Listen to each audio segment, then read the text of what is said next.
অনুসারে 5 জন সবথেকে মহাদানী ছিলেন। 1 নম্বরে ছিলেন দৈত্যরাজ বালি।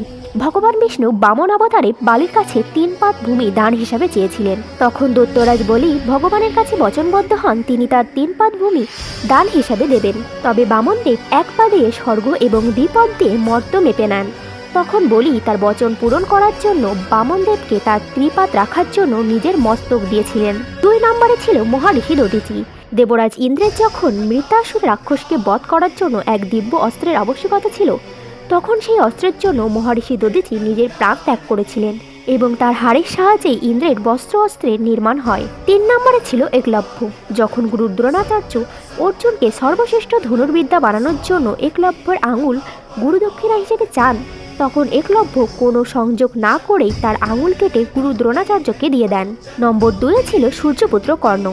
তাকে শ্রীকৃষ্ণ স্বয়ং দাতা কর্ণ বলেছেন।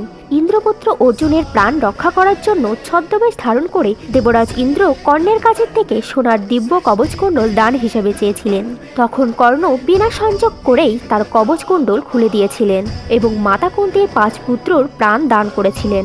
1 নম্বর ছিল বার্বরিক, যে কুরুক্ষেত্রের যুদ্ধে যে পক্ষ হারবে তার পক্ষে যুদ্ধ করার নির্ণয় নিয়েছিলেন এবং তার কাছে ছিল মা জগদম্বার দেওয়া 3টি বাণ, যার দ্বারা তিনি পুরো কুরুক্ষেত্রের যুদ্ধকেই সমাপ্ত করতে পারতেন।